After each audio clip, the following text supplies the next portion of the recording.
getting a goal's awesome. But to get one, you need to be able to dribble the ball. You need to dribble it from point A, you need to be able to catch it and get to point B.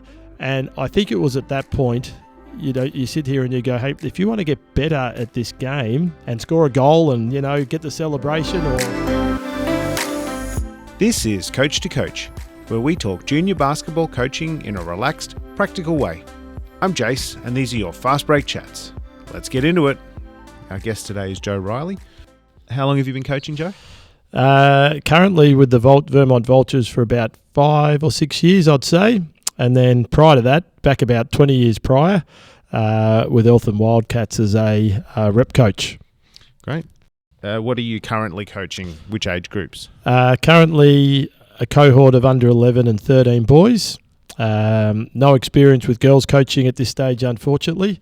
And then somewhat involved in my older son's program. He's in under 15s.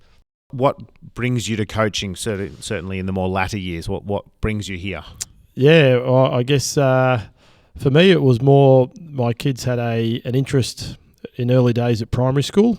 A lot of kids at school bringing their basketballs every day, and my two boys, got involved in that. Up to a point of view of going, hey, I wouldn't mind actually joining a team and playing.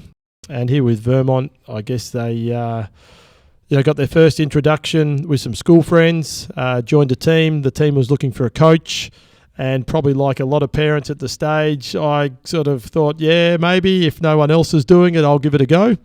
And I think after, that ticking the box to say I'll give it a go, I think I was contacted within, the space of an hour as being we've got a live one here, we've got a potential coach, knowing that, coaches generally in the junior level are in shortage. So that was really my starting point back into it. Yeah, just the kids team needing a coach. And I figured, hey, I had an interest, reasonable background, and thought, hey, why not? I may as well give it a go. Great. Was there someone along your coaching journey that has had an influence on how you coach? Yeah, I would think now, perhaps back when I started with the Vermont Vultures 5 or 6 years ago, probably drew on my own playing experience for some of the coaches that I had.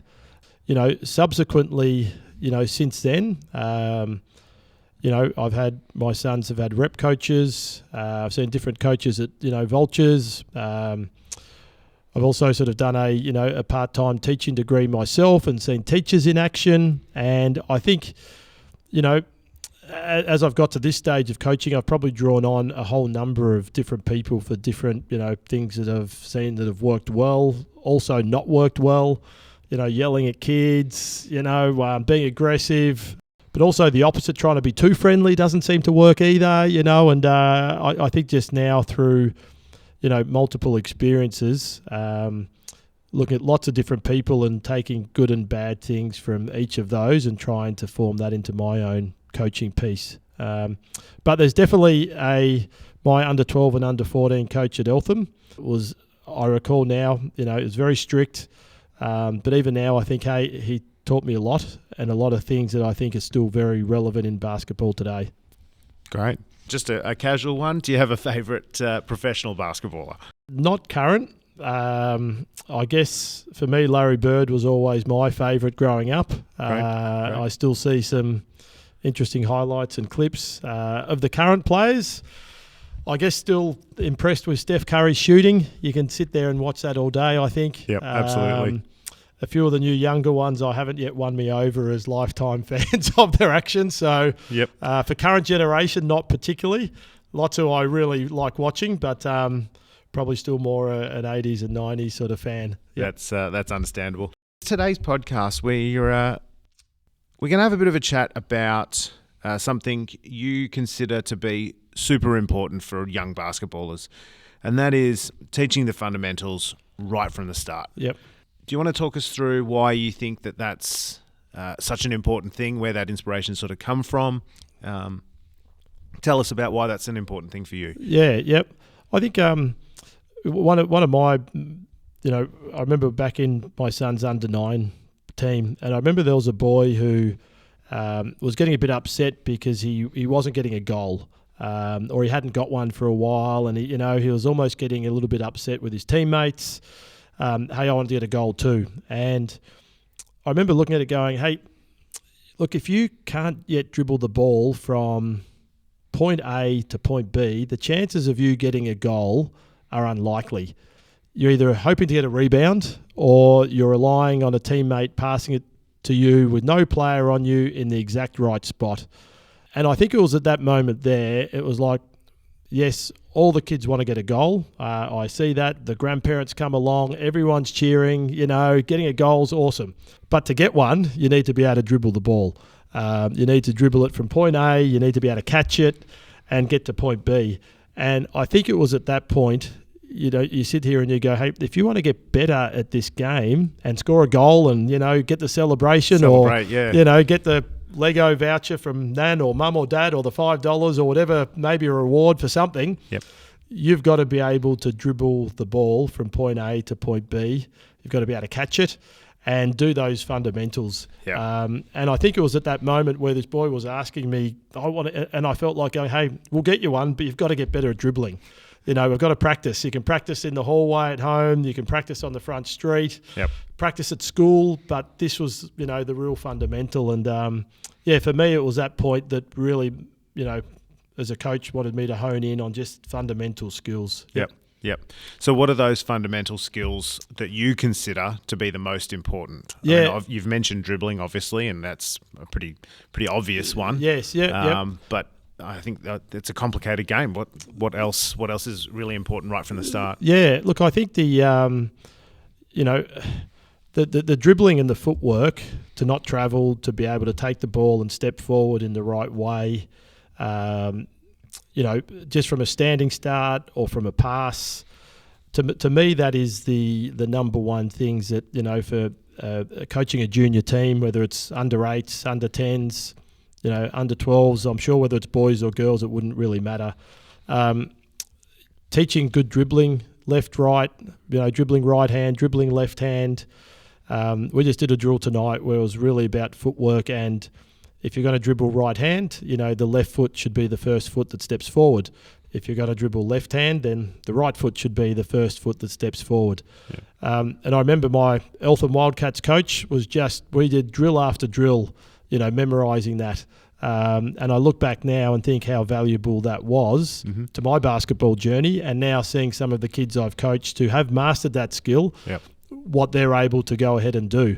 So they can dribble the ball down the court, they can dribble into drive, they can dribble into pass, they can make a layup, all those key things that they enjoy about having the ball. So, for me, number one is definitely dribbling.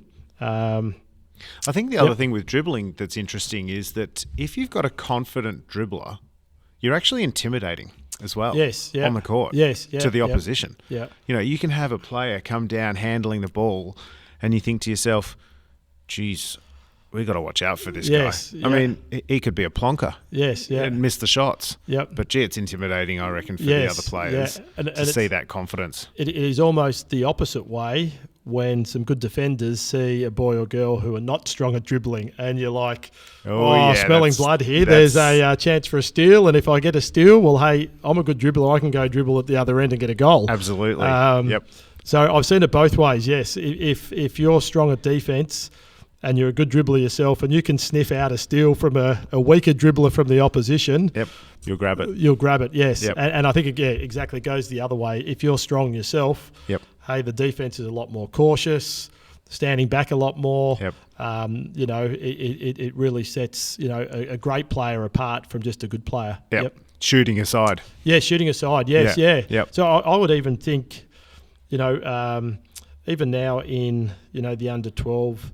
The kids need to be able to make layups strongly. They need good footwork, and most of their points will come from layups. Dribbling, layups. Driving, layups. They might get 1 of 5 from out near the 3-point line, but it won't keep their scoreboard ticking over. So if they can dribble the ball aggressively, have good footwork to make a layup, whether they're big or small, they'll be a opportunity presents. Yes, absolutely. So on top of that, I think then the third and final one, you look at these good players, both boys and girls in under 14s and 16s, and they can all pass it off that dribble really well. I think they dribble, they get to a great spot, they make a good decision to pass, shoot. But I think at the lower levels, under 8s, 10s, it's definitely the dribbling capability is what I'd focus on. Yep. Yeah, and I guess the once they've got that mastered, they can build upon everything else. Yes, it's a foundation. Yes, yeah, correct. They're the perfect foundation to go, hey, if I can dribble to a great spot, right now I'm shooting and missing, but hey, now I can focus on my shooting technique, left or right hand finishing, but getting the ball to inside the 3-point line with the defender on you, and you can dribble it in there. It gives you a great launching pad. Yep. So what I guess I think that's a really good coverage for what we're discussing tonight. I guess the only other question I have regarding teaching these fundamentals is the importance of the repetition. Like how often are we pushing on this point? I guess because I know with my under 9 girls, you sometimes suggest a drill and they roll their eyes. With we're doing that again. Yes, yeah. Is there a message you can add to this for the children, not for the coaches? There is a message that coaches can share to their children. Yes, yeah. About, yes, we can tell them it's important, but 9-year-olds don't care about important things necessarily. Yes, yeah. Is it just that this is the opportunity to score? Just come back to your original story. Yes, yeah. I think there's. The opportunity to score clearly, is enhanced if you can dribble the ball. I think that's one thing. Yep. But I also think, like from a training perspective, there's so many drills that you can do that kids think they're practicing their shooting, but really they're practicing as much as anything they're dribbling. And that's probably what I'll try to emphasise. I could pass you the ball at the edge of the key and get you to shoot it, and we'll call that a shooting drill. Or I can set some cones up and get you to zigzag in and out of some cones with your left hand, right hand, and go make a layup. You think it's a shooting drill, but really you're dribbling. You're dribbling there. So I'd really go down that point that 50% of a training session can incorporate dribbling. Yeah. Awesome. I would have cone set up. I can make it a dribbling race. To get it in the ring, but it's really the kids think it's shooting, but really it's dribbling in and out of the cones. Great trickery. I love it. Yes, correct. So I think, you can set up multiple drills that involve dribbling from one side of the court, the other side of the court. You can play crossover, Red Rover that involves dribbling. A whole raft of different games where the kids think it's a game or it's a shooting drill or whatever it may be. Yes. Or it's a race to the other end, but it's involving dribbling. Yep. Great. Well, I think that's sensational advice tonight, Joe. Thank you. I certainly can apply that to my own coaching because now I'm going to trick all of my under 9s into dribbling for every drill we do. But thank you. It was an absolute pleasure to kick off the very first Coach to Coach podcast. And I think it's certainly encouraging to see what other conversations can be had. It's great. No worries. Thank you. That's it for today's Fast Break chat on Coach to Coach. Thanks for listening. I'm Jace, and I'll catch you next time.